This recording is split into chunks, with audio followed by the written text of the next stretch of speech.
forward to your talks. I've realized my non-dual nature recently, experimentally, been contemplating how I square my perceptions of no boundaries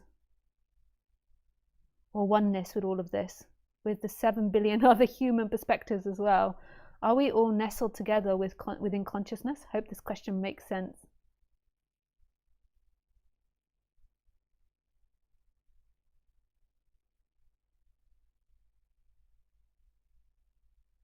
Experientially, sorry, not experimentally. Recently, experientially.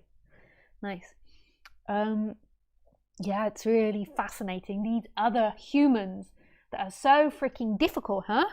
If only they could be like you or me. It's a joke. I mean, it's complex, this world we live in, because we're all kind of living like in this hive. Like, we're so dependent on each other. Like, we live in these societies that kind of like, we have governments, but it like forms, and it's like this collective kind of like society, and everyone has their wants and needs, and we have to live together, and somebody has to pave our roads and cut the trees, and yeah, it's like this really weird thing, eh? And then we live in it. And then the question is, when we get into non-duality, are there actually others out there? If there's just one consciousness, then who is the other?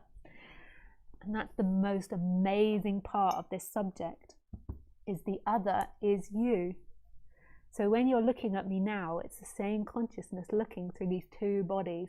So your essence, your original sense of self, that empty looking and the sense of beingness is the same. It's just different stories are being presented. You could imagine it like you go to watch 3 different films consecutively. You go into cinema, you know, you go into a cinema and you could like stay in the cinema and then just move to the next screening. I never did that, but some people do. And they go into the cinema. Maybe all the young people listening now are like, cinema? What's a cinema? Let me just look that up. Oh, where people collectively watch a film together. Why would they do that? You watch it on your phone.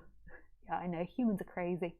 Anyway, so you go into cinema and you watch 3 different films consecutively. So you're watching the one film, then the other, then the other. And you have this narrative of you doing it in time. Whereas actually, like the way it's happening with consciousness is it's seemingly watching all 3 movies simultaneously, because it's the creator of all of this. Of course it can. It's not like a brain. We always imagine everything through the brain. We're like, oh, we can only experience one person at once, whereas consciousness can experience everything. The reason you, on the human level, can't remember it is because your human brain only records the experiences of that sensory perception. So when we look at each other, it's the same energy. It just might be hiding there, pretending it's a person. So that looking that's looking out of your eyes is the same looking that's looking out of this eye. Going through different characters. My God, what a complex dream this is. It's so complex. And then as humans, like our body minds have all these different desires and ideas and wants and needs, and then they argue, and then they think they're separate, and they're like, I'm gonna kill you, I'm gonna stab you because you don't have the same want as me. Stab, stab, bleed, bleed. And they go into prison. You're in prison now. He didn't have the same want or need as me. And every time I tried to tell him that my wants and needs weren't being met, he just gave me lip. What else was I meant to do? Of course I should stab him. Stab, stab. Oh, sorry. Now I'm in prison. Double prison. 2 sets of bars. I'll stab 2 people, so I get 2 bars on my cage.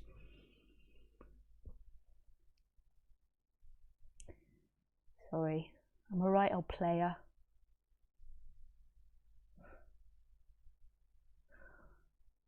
I'm a right old player when I do these talks. I really go off into silly scenarios. It's a very English thing. If you're not English, I know it's hard to grasp it, but English people, we like to do this. You know, we like to go off. Not Americans, not Australians. Like the Indian English speakers, the English speakers, the English that are from England, they like to, you know, tell stories like that. Sorry, I'm going off on one again. Oh my God, fantastic answer, argument. Danke. Yeah, thank you, Walton. Walt Disney.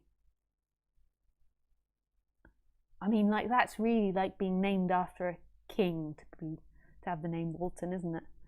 You can't get better than Walt Disney. Well, actually, maybe you can, but marginally. Hey, Lisa. Hi, Lloyd.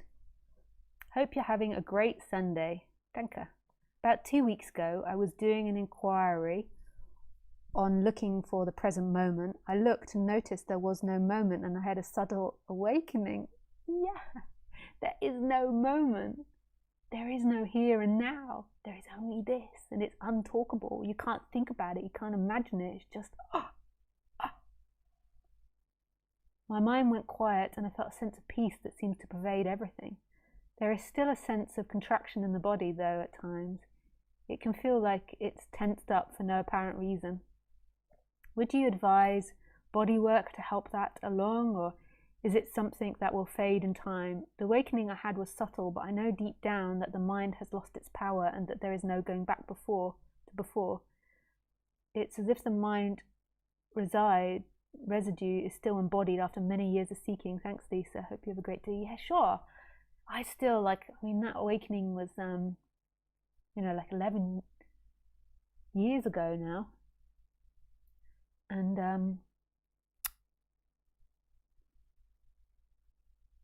I still have residues coming out of the body. So yeah, I'd recommend all types of therapeutic processes. Anything you fancy. Massage, talk therapy, EMDR, somatic therapy, chakra, meditation, anything you feel like. Yeah, just get the body moving. Dance therapy, shake it out. Yeah. And this is an ongoing process of integrating it more and more into the body. It never ends.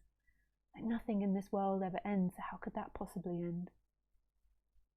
Also, nothing ever starts, so in a way it counteracts itself and there's just this. Thanks, Lloyd.